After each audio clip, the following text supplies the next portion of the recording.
The temptation of an easy target. The planet hung in the void like a jewel. Oceans of blue, swirls of white cloud, and just enough green to promise fertile land. From the bridge of the Kexorian dreadnought Eclipse Fang, Commander Thrix tilted his head plates, studying the rotating sphere. There were no orbiting defense stations, no capital ships in patrol arcs, no shield arrays casting their faint energy halos. It was naked. "Scans confirm?" he asked. His voice rasped like stone over stone. "Yes, Commander," replied his tactical officer. "No military assets detected. Orbital debris minimal. Nearest warp-capable craft is a civilian freighter. Registry: Pacific Wind. Unarmed." The room stirred. Even the junior navigators allowed themselves the soft, rattling clicks of excitement. Worlds this unprotected did not exist, not in the galactic rim. Even agrarian colonies maintained a few guard frigates. But here was a cradle world, rich in resources, broadcast humming with life, lying open. "They must be under someone's protection," said Subcommander Rel, narrowing his amber eyes. "A patron species, a defensive treaty. Something explains why no one has taken them." Thrix's frill twitched. If they are under protection, the protector is absent. The question is, do we strike before it returns? A third voice joined, deeper, slower. Veteran strategist Colin, scales dull with age, leaned forward.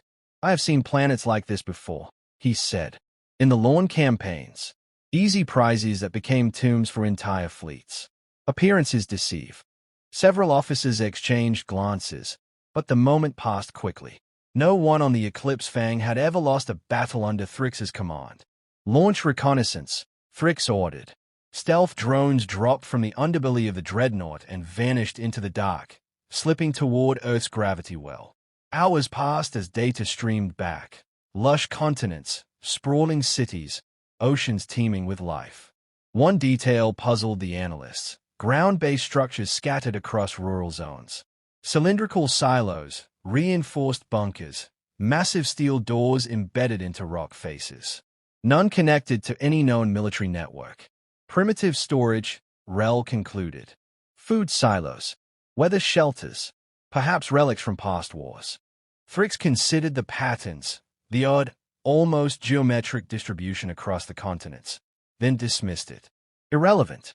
What matters is the absence of planetary defenses. This world is a prize waiting to be claimed. Shall we notify High Command? "No, we take it ourselves," Thrix said. His voice hardened. "By the time they realize what we've found, the Terrans will be ours." Around the bridge, anticipation sparked. Maps unfolded in holographic blue. Major population centers: New York, Lagos, Shanghai, Sao Paulo.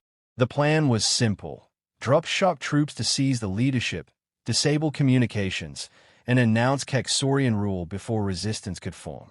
The thought of it, of walking into a cradle world, claiming it like a low-hanging fruit, thrilled the younger warriors.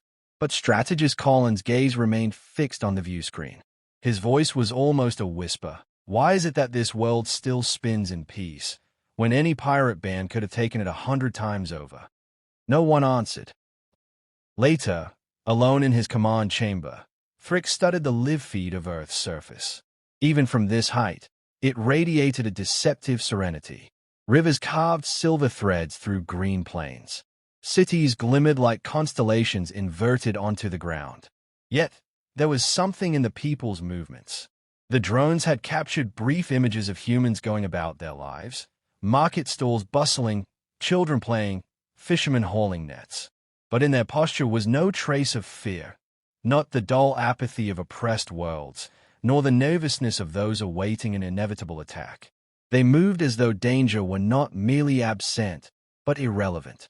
Thrix's claws tapped the metal armrest. He had broken hardened soldiers with less confidence than these civilians seemed to exude. But pride would not allow him to doubt. This would be swift. The order was given. The fleet began silent descent toward the undefended planet. Far below, on a Kansas farm, a man in dusty overalls looked up at the contrail in the sky. Without a word, he walked to a weathered barn, pulled open the heavy doors, and stared at a long, cold shape beneath the tarp. He reached for a comm handset. "Grid point 18, he said calmly. Activation code Red Dawn. The bond doors shut. The first strike. The Eclipse Fang descended into low orbit with its escort cruisers fanning out, black silhouettes against the sunlit curve of Earth.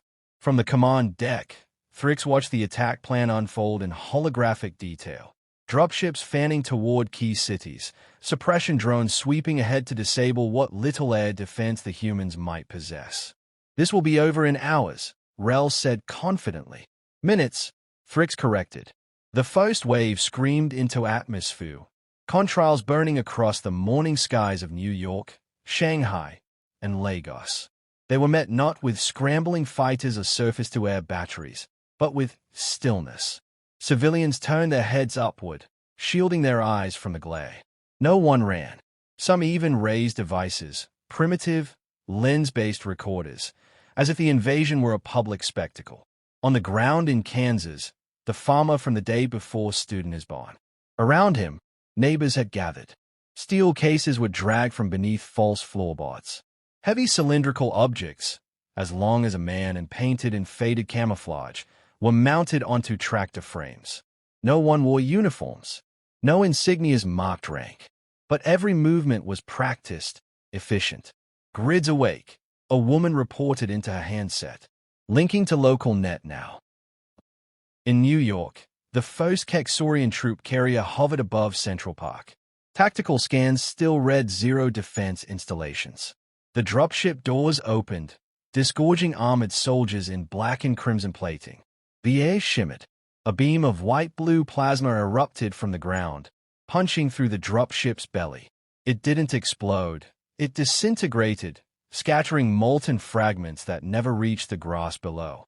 The same instant, 3 more beams lanced up from seemingly random points in Manhattan.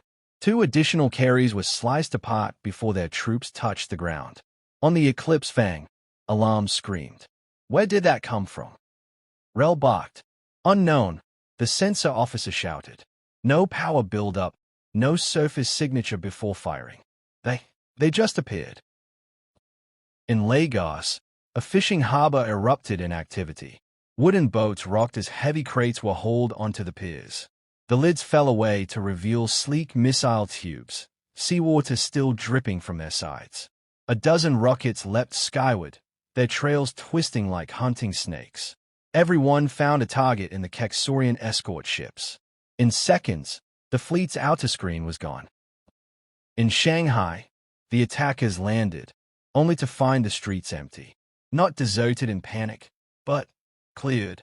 Within seconds, shutters flew open from the tops of apartment buildings, revealing rows of squat, barrel-like devices. The first volley of kinetic slugs tore through Kexorian armor as though it were paper. The survivors scattered into alleys, chased by bursts of precise, withering fire from unseen marksmen. From the bridge, Thrix felt the shape of the battle slipping away. His mind raced. No command signals were being detected. No central defense network could be hacked, because there was none. The humans weren't reacting like a military. They were reacting like an organism. "They are not waiting for orders," Collins said grimly beside him. "Every cell is acting on its own." A fresh series of impacts rocked the Eclipse Fang. Shipkiller rounds, the size of trees, were punching up from the planet's surface, from far beyond any urban area. "Source?" Thrix demanded. "Multiple, no, hundreds of launch points," the officer stammered. "Some underground, some under the ocean. Commander, these are not random." On the ground in Kansas, the farmer adjusted his tractor's aim. Through the linked targeting scope, he could see the shadow of a Kexorian cruiser high above, outlined against the clouds. "Lock confirmed," the AI voice in his headset murmured. He pressed the trigger.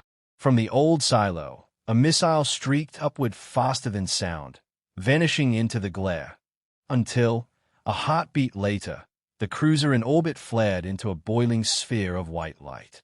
All across the planet, similar launches bloomed. On the Eclipse Fang, chaos replaced confidence. "Multiple cruisers destroyed," the status officer shouted. Losses catastrophic. Fricks gripped the railing, his claws biting into the metal. Pull back. Get us to high orbit before we...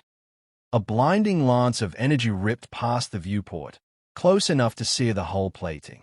The ship shuddered, inertial dampeners straining to hold. Colin's voice cut through the noise, low and cold. I told you, Commander, easy prey does not survive long in this galaxy. If they are here, and free, it is because they have killed all who came before us. Fricks's frill lowered in grim realization. For the first time, the planet below seemed less like a prize and more like a predator. The old warnings. The Eclipse Fang limped in high orbit, armor scorched, hull breaches sealed by emergency force fields. Of the 14 warships that had entered the Sol system, only 6 remained. On the command deck, the mood was cold and hollow. No one spoke of victory anymore. Damage reports, Fricks said flatly. 3 main batteries destroyed, 2 reactors offline. Primary shielding crippled, Rel reported, his earlier confidence replaced with a quiet, clipped tone. We can't take another engagement. The humans, they're tracking every move we make. As if to underline his words, another alert flashed on the console. An orbital drone had been vaporized by a ground-based beam, despite being cloaked and running cold. Fricks turned to strategist Colin. You've seen something like this before. I need to know what we are dealing with. Colin's eyes flicked toward the ceiling, as if considering whether to speak. Then he stepped to the central display and accessed the Galactic Archive link. The records are fragmented. Most of what exists is buried in sealed war files. The archive terminal chimed, requesting override codes. Colin entered a sequence that made Rel's frill rise in surprise. Codes of the Old War Council, rarely used in a century. The screen filled with red-stamped notices. Classified, Deathworld Category 5+, Terran Containment Protocol. Fricks frowned. Deathworld. That designation is reserved for planets where survival itself produces apex predators, and where intelligent species evolve alongside constant lethal threats. Colin nodded. Earth fits that description better than any world I have seen. Their gravity is high for a sapient-bearing planet. Their weather is violent. Their ecosystems teem with predators. Even their own species has waged endless wars against itself. The file continued, its tone clinical but grim.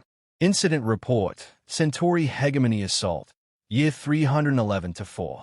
Summary, a 47-ship Centauri fleet attempted planetary subjugation. Fleet destroyed within 48 hours. No surviving personnel. Notes, engagement characterized by unconventional weapons, asymmetric tactics, and complete civilian combat participation. Recommendation, avoid engagement. Maintain isolation. Do not provoke. Another report appeared. The Trask invasion attempt, 182 years ago. The Trask fleet vanished without a trace. Weeks later, Trask colony worlds began suffering precision strikes from unknown vessels. The strikes continued for decades until the Trask sued for peace and ceded 3 star systems to an unregistered force believed to be Terran. Fricks read in silence, the words clawing at his pride. You're saying they have no standing fleet, but every human is a soldier. Colin's jaw tightened. Not just a soldier, a predator. They hunt. They adapt faster than any race in the archive. Their defense is not centralized, because it doesn't need to be. Any human settlement, any fishing village, any solitary farm can and will kill a warship if threatened. And those silos we saw from orbit. Rel asked quietly. Not food storage, Colin replied. Planetary weapon caches. Buried, shielded, invisible until needed. There are millions of them, possibly billions. The room fell silent. Fricks looked again at Earth's holographic projection. Now the glowing blue world seemed less peaceful and more watchful. Every continent, every ocean, every storm system felt like a living part of a greater creature. No wonder no one has taken them, Rel whispered. They've been waiting, letting us think they're harmless. Colin's gaze was steady, and when someone makes the mistake of trying, they don't just defend. They hunt the invader down, across systems, across generations. The humans call it making sure the lesson sticks. The archive's final note was short, but chilling. Final advisory. If provoked, expect retaliation beyond military objectives. They will come for your homes. They will come for your leaders. They will come for your children. Thrix shut the display, his claws tapping the console in thought. We came here thinking this was prey, but we have stepped onto the hunting ground of something far older and far more dangerous. In the heavy silence that followed, the distant planet spun on, bathed in sunlight, calm as ever. Yet Thrix could no longer shake the feeling that it was watching them back. The retreat that wasn't. The order to withdraw went out across the battered Kexorian fleet. Engines flared as ships limped toward the outer edge of the system, their drives pushed far past safety limits. Broadcast unconditional surrender, Thrix commanded. If they are pragmatic, they will let us leave in exchange for. Incoming transmission, the comms officer interrupted. His voice was tight, almost afraid. The screen flickered. A human face appeared, weathered, calm, eyes like still water. The background showed no command center, no war room, just what looked like a farmhouse kitchen. The man spoke in perfect Kexorian. You came to our home. We're coming to yours. The difference is, we won't miss. The feed cut instantly. No demands. No negotiation. Just a promise. The Eclipse Fang's tactical display lit up with warning beacons. Multiple small craft had just emerged from hyperspace far beyond Pluto's orbit, moving in fast, intercept trajectories. Profiles unknown, Rel said, leaning forward. Not in any galactic registry. Fast. Too fast for their size. Colin's frill flattened. They are not warships. They are hunters. Moments later, the first of the vessels appeared visually. Jagged silhouettes of metal, patchworked holes built from what looked like asteroid rock fused with ship plating. No two were the same. Each bristled with mismatched weaponry, plasma cannons next to coil guns, missile racks alongside kinetic slingers. They closed without broadcasting ID or hail. The lead Kexorian cruiser fired a warning shot. The human craft scattered in a way no formation-trained fleet would, breaking into chaotic vectors, each choosing its own path. Then, like wolves converging on wounded prey, they came back together on the cruiser's flanks. The fight lasted less than a minute. The Kexorian ship broke apart under a dozen different weapon impacts, debris scattering into the void. They're improvising in real time, the tactical officer whispered. Their attack patterns don't match any predictive algorithm. They don't use patterns, Collins said grimly. They are the pattern. Within hours, 3 more Kexorian vessels were destroyed. The survivors managed to make a hyperspace jump, but even then, the nightmare followed. In the Kexorian capital system, alarms sounded as foreign ships emerged from jump space without warning. Planetary defense picked up 20 contacts, then 40, then over 100. Every one of them was human. They didn't waste time in orbit. Strike teams landed on military outposts, shipyards, even mining colonies.